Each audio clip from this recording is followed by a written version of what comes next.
चलिए शुरू करते हैं। मेरा नाम सोनू और आप देख रहे हैं द मैथ जोन। आज हम करेंगे एसएसजीडी के 25 क्वेश्चंस। एसएससी जीडी के 25 क्वेश्चंस मैथ के, ठीक है? नहीं, 20 क्वेश्चंस जीडी के मैथ के, ठीक है? चलिए पहला क्वेश्चन आपके सामने। Sonu alone can make a table in 125 days while Monu alone can make it in 250 days. Monu started the work and worked for 75 days. In how many days Sonu can finish the remaining work? तो देखो ये क्या कह रहा है कि 250 दिन में मोनू जो है वो मान लेते हैं 250 ही कुर्सियां बनाता है, ठीक है? अब वो 75 दिन काम करता है, इसका मतलब ये हुआ कि उसने 75 तो कुर्सियां बना ली। अब कितनी बची? 175 कुर्सी बची, ठीक है? अब वो ही 250 कुर्सी सोनू जो है वो 125 दिन बनाता है, ठीक है? तो 250 कुर्सी 125 दिन में बनाता है, तो 175 दिन में कितनी बनाता है, ठीक है? तो ये जाएगा हमारे पास, अगर इसको हम सोल्व करेंगे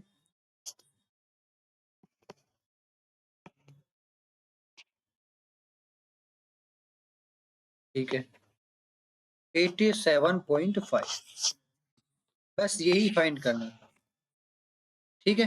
next, the present age of 3 people in proportion 357 6 years ago, the sum of their ages was 87.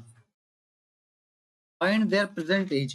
देखो 6 साल पहले, तो ध्यान से देखो 6 साल पहली अगर मैं इसमें से भी माइनस करूंगा, 6 साल पहले की बात, इसकी एज माइनस होगी 6 साल, इस वाले की एज 6 साल और इस वाले की एज 6 साल। इसका मतलब ये हुआ कि 6 साल पहली इन सबका एज का जो सम था वो 87 था।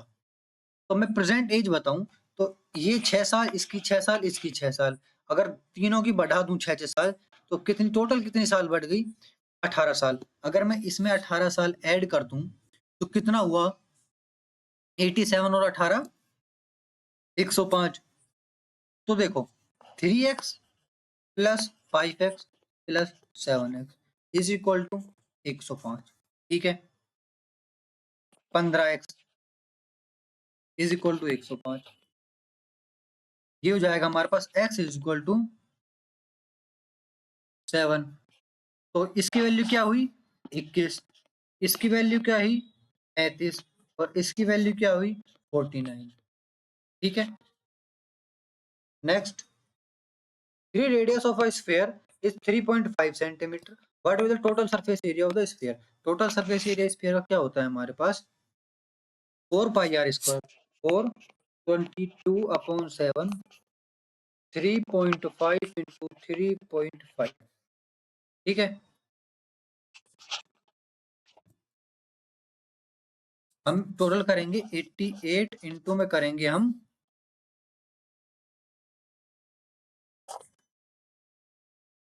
1.55 यानी 154। Next, what is the value of 443 minus 226 divided by 2 into 5? तो यानी 443 minus 113 into 5, 443, 565 माइनस करेंगे कितना आया? 122। Next, a bus left 60 minutes later than the scheduled, but in order to reach its destination 300 km away in time, it had to increase its usual speed by 10 km/h, ठीक है? What is the usual speed of the bus? तो देखो इस 60 minute को cover करने के लिए ये 10 km/h एक्स्ट्रा बढ़ा देती है, ठीक है? तो देखो हम टाइम को इक्वल करते हैं, कैसे करते हैं ये देखो। मान लेते हैं 300 किलोमीटर जो है वो x की स्पीड से चल रही है, बस जो रेगुलर चलती है, यूजुअल स्पीड से चलती है, ठीक है? तो इतने टाइम में रोज बस पहुंच जाती है, ठीक है? अब की बार 300 किलोमीटर जो है वो उसने x + 10 की स्पीड से चला, जो कि 1 घंटा जल्दी पहुंचने के लिए। इसका मतलब ये हुआ कि यहाँ पर -1 करना पड़ेगा। क्यों करना पड़ेगा? तभी टाइम इज इक्वल टू होगा। कैसे होगा ये देखो, इस टाइम से रेगुलर पहुंचती है, आज भी इसी टाइम से रेगुलर पहुंचना होगा, तो इसने 10 यहाँ पर बढ़ा दिया और 1 घंटा यहाँ पर घटा दिया, यही तो क्या है इसने। ठीक है, अब इसको सोल्व करेंगे तो वैल्यू आई हमारे पास 300 कट जाएगा, वैल्यू आई X square plus 10x is equal to 3000। ठीक है, अब इसको आप सोल्व करने बैठे हो किससे, क्वाड्रेटिक इक्वेशन है, क्वाड्रेटिक इक्वेशन को सोल्व करना आपको आता है, लेकिन यहाँ पर ये आप सोल्व करने बैठोगे कितना लंबा जाएगा, बहुत लंबा। तो क्या करते हैं, हम कंडीशन रखते हैं। क्यों कंडीशन रखते हैं, क्योंकि हमारे पास 4 ही तो ऑप्शन है और हमें x की वैल्यू निकालनी है। अगर मैं x की वैल्यू यहाँ पर रखूं तो 3000 आएगा, कौन से ऑप्शन में रखूं, पहला ऑप्शन देते हैं 50। 50 रखने पर क्या आया हमारे पास, 50 रखने पर आया 2500 प्लस 500, आ गया ना 3000। तो बस x की वैल्यू 50 है। ठीक है, तो ये देख लिया करो, आपके पास क्वाड्रेटिक इक्वेशन है, और अगर क्वाड्रेटिक इक्वेशन सोल्व होते ही अगर ऑप्शन में आंसर आ रहा है तो पहले सीधा ऑप्शन ही रख के देख लो ना x की जगह। Next, x1 x2 x3 can do a work in 90 to 45 67.5 days respectively. All three of them begin the work together, but x2 left 13.5 days before the completion of the work. In how many days was the work completed? तो देखते हैं, x1 करता है 90 days में काम, x2 करता है 45 days में काम, x3 करता है 67.5 डेज में काम। तीनों का एलसीएम लिया, कितना आया हमारे पास, 6 चौक 24, 7 चौक 28, 270। तो ये आया 3, ये आया हमारे पास 6 और ये आया हमारे पास 4। ठीक है, ये एफिशिएंसी आ गई इसकी। और मान लेते हैं कि x दिन में काम होगा, जो कि ये पूछ रहा है कि how many days was the work completed. x दिन में काम हुआ तो ये एक दिन में 3 यूनिट काम करता है, तो x दिन में इसने 3x काम किए, प्लस दूसरे वाले ने 6। अब देखो जो ये है ना x2, ये 13.5 डेज पहले ही काम छोड़ देता है, इसका मतलब ये हुआ कि x माइनस 13.5 डेज पहले इसने काम छोड़ दिया, प्लस इसने किए कितने x दिन तक काम, तो इसने 4x काम किया। ठीक है, इज इक्वल टू हो जाएगा हमारे पास 270, क्योंकि काम हमें करना है 270। अभी मान लेते हैं 270 कुर्सियां बनानी है, ऐसे मान लो कि 270 कुर्सियां बनानी है, तो ये एक दिन में 3 कुर्सी बनाता है, ये 6 कुर्सी, ये 4 कुर्सी। ठीक है, तो एक दिन में 3 कुर्सी बनाते बनाते इतने दिन तक इसने इतने 3x कुर्सी बनाई, इसने इतनी कुर्सी बनाई, इसने इतनी कुर्सी बनाई और टोटल कुर्सी इतनी बनी। अब इसमें सिर्फ x अननोन है जिसकी वैल्यू हमें फाइंड करनी है, तो 3x plus 6x minus 81 plus 4x is equal to 270। तो ये तीन हो गया हमारे पास, 13x इज इक्वल टू 351। ठीक है, x is equal to 27। Next, mark price of an article is at 11800 and its selling price is at 7788. What is the discount percentage? जो mark price है वो आर्टिकल की वो 11800 है और जो हम बेचते हैं उसको वो 7778 है, 88 है। व्हाट इज डिस्काउंट, अब कितना डिस्काउंट दिया, 11000 पर इसने डिस्काउंट दिया, ये आएगा 4012 इंटू 100, 118, 118 4012, ये जाएगा लगभग लगभग 34 पे। ठीक है, next, if the price of a dress is reduced from rate 800 to 720, what is percentage decrease. 800 से वो हो गई 720, कितना कम हो गया, 80। ठीक है, next, the average marks of 13 student was 130, but later it was found that the score of one student was wrongly entered as 23 instead of 32। 23 की जगह 32 लिखा, कितना ज्यादा लिख दिया, 9 ज्यादा लिख दिया। इसका मतलब ये हुआ कि 13 स्टूडेंट हैं, इंटू करेंगे 130 से, तो आया 1690। इसमें से हम कितना माइनस करेंगे, 9 माइनस करेंगे, कितना आया 16, सॉरी प्लस करेंगे क्योंकि 32 की जगह 23 लिखा है, तो 32 लिखना है, तो 9 प्लस करेंगे, तो 9 प्लस किया तो 1699 अपॉन अब 13 करेंगे, तो कितना आया हमारे पास, ये जब भी 130 के लग 130 पे ही जाएगा। अब ये तो आंसर गलत है, क्यों, क्योंकि ये 13 से डिवाइड करेंगे तो 130 पे जा रहा है, भाई हमने 9 ही तो बढ़ा है, 9 बढ़ा है, तो हमने 9 बचेगा, तो 0 लगाएंगे तो लगभग लगभग कितना जाएगा, ये जाएगा 6, यानी 0.6। Next, Ankit sells an article at a loss of 10%. If he buys it for 30% less price and sells it for a 26 less price, then his profit will be 10%. What is the cost price of the article?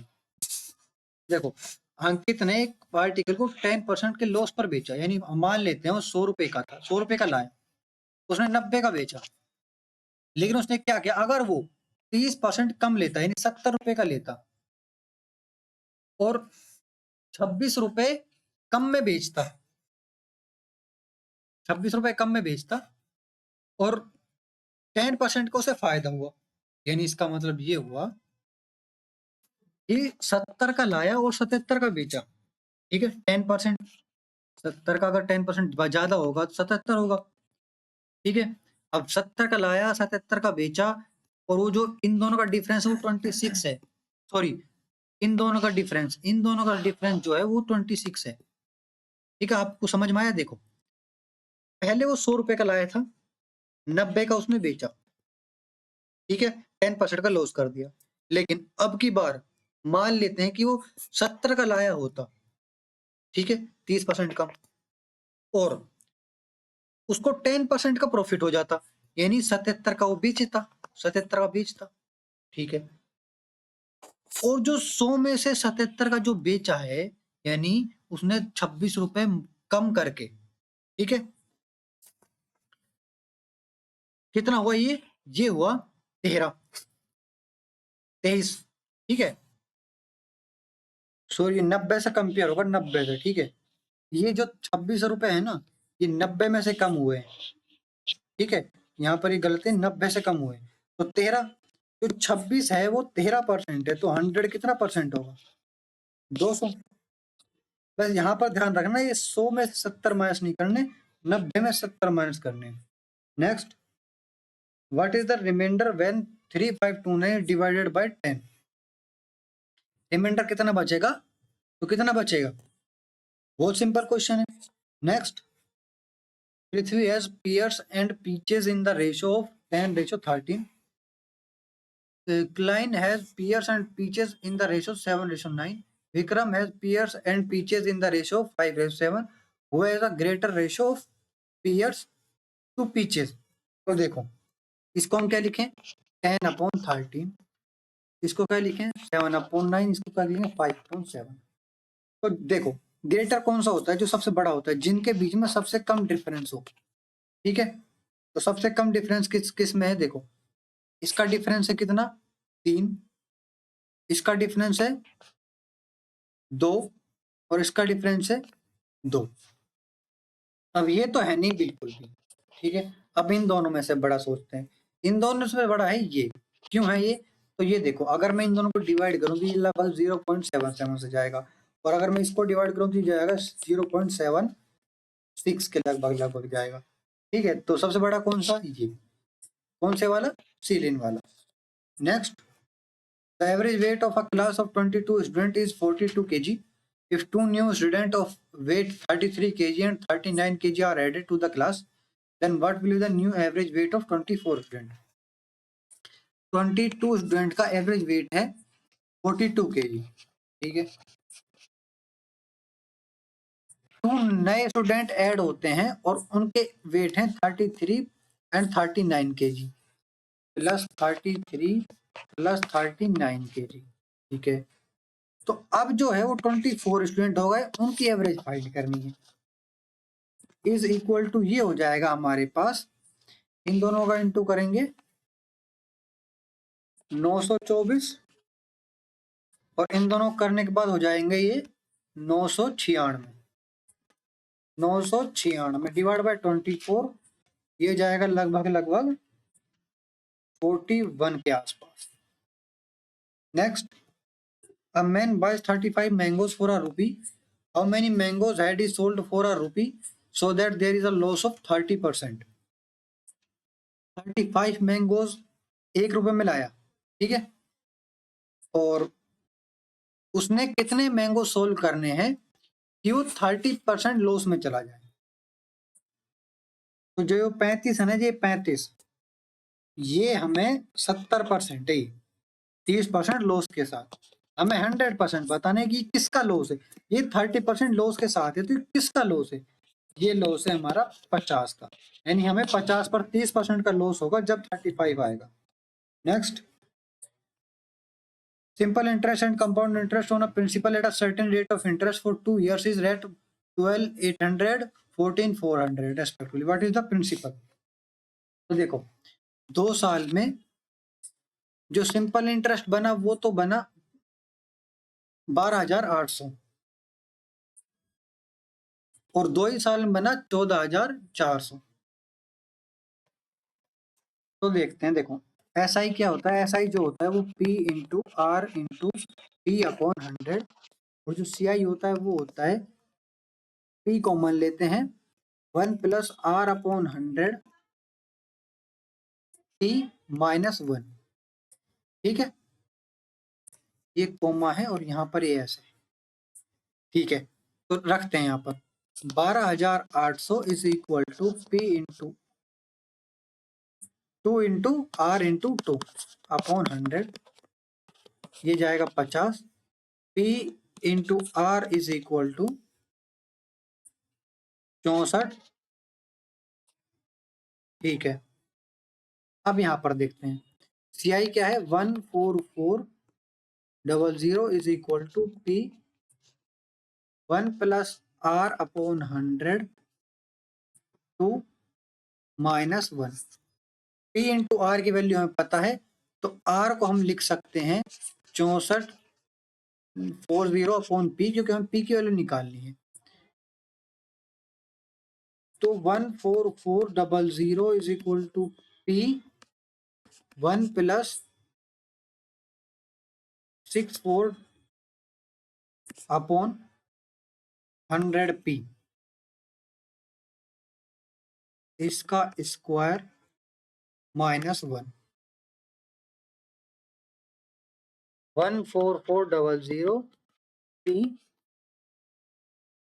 P plus 6400 का square minus 1। यहां पर लगेगा इसका। अब यहां पर बनेगी एक इक्वेशन, उस इक्वेशन को सोल्व करने के बाद आप लाओगे P की वैल्यू। इतनी देर में तो ऐसे बढ़िया इस क्वेश्चन को छोड़ के चलो, और अगर आपको करना है ये क्वेश्चन तो कैसे करो, ये देखो। आप यहाँ पर पहुंचे, यहाँ पर पहुंचती अगर आप में थोड़ा बहुत IQ होगा तो ये पता चलेगा कि R जो है रेट ऑफ इंटरेस्ट वो 6440 अपॉन P है, ठीक है। अब अपने पास है 4 ऑप्शन, ये नहीं होगा इतनी देर में हम ये 4 ऑप्शन करेक्ट कर लेंगे कि क्या सही है, ठीक है। तो अगर मैं 25,600 को 4,40,000 से डिवाइड दूं तो रेट ऑफ इंटरेस्ट की वैल्यू आ जाएगी।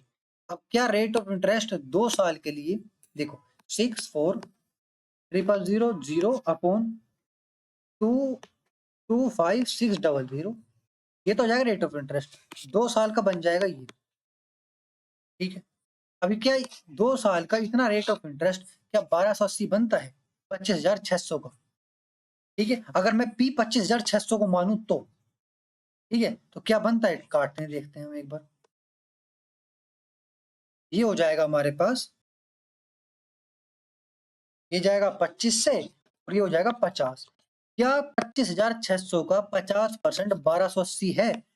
25,600 का 50% 1280 है, तो इसका सिंपल सा आधा कर देंगे। क्या 1280 है भाई, 1280 है। आंसर है पहला वाला ही। और जब क्वेश्चन इतना तिगड़िम हो तो ज्यादातर आंसर पहला ही होता है, ये पक्का है ऑप्शन में। ठीक है, जिससे कि आपको पहला ऑप्शन ज्यादा देर न लगे, क्योंकि हमने यहीं पर इतना तिगड़म कर दिया कि आपको ऑप्शन ढूंढने में देर न लगे, इसलिए ऑप्शन पहला ही करेक्ट होता है। ठीक है, या तो आप ऐसे कर लो, मैंने आपको पूरा ये लंबा सारा बता दिया। ठीक है, आप यहाँ पर इक्वेशन को सोल्व करो, पी क्यूब तक पहुंच जाएगी इक्वेशन, उस क्यूब की इक्वेशन को सोल्व करो और फिर आएगी इक्वेशन। या फिर आप ऐसा सिंपल सा कर लो, यहाँ तक इसको भी छोड़ो। आप यहाँ पर पहुंचे 10 सेकंड में, 10 सेकंड में पहुंचते ही आपको पता चल गया कि आर रेट ऑफ इंटरेस्ट इस ये डिवाइड बाय ये है, और पी की वैल्यू हमें सिर्फ ये 4 दे रखी है। इन चारों में से कोई एक ही तो रख के देख लो, सब चारों को एक एक करके, बस सिंपल है। Next, what is the value of 2016 divide by 4 plus 32 into 6 minus 26 into 3? ठीक है, ये जाएगा हमारे पास कितने से? 504 से। ठीक है, इसमें से फिर मैं 3 कॉमन ले लेता हूं, ले लिया मैंने 3 कॉमन। ठीक है, तो ये आया हमारे पास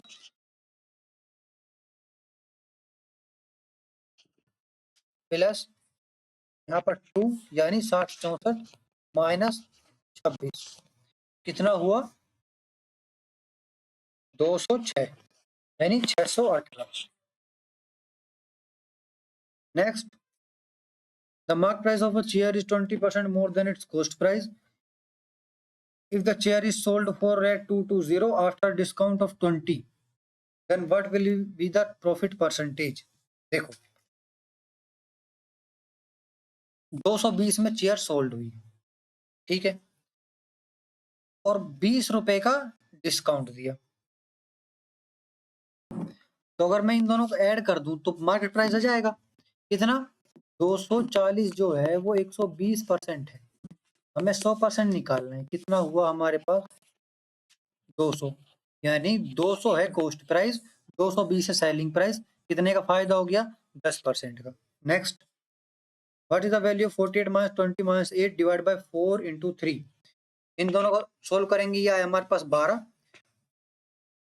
36 divide by 12। Next, a certain sum becomes 7 times of itself in 10 years at a rate of simple interest. In 20 years it will become how many times of itself at the same rate of interest? a sum 10 साल में कोई rate of interest के साथ खुद का 7 गुना हो जाता है, यानी इंटरेस्ट बनता है 6 गुना। ठीक है, पी से पी कैंसिल आउट हो जाएगा, वैल्यू आएगी हमारे पास आर की 60।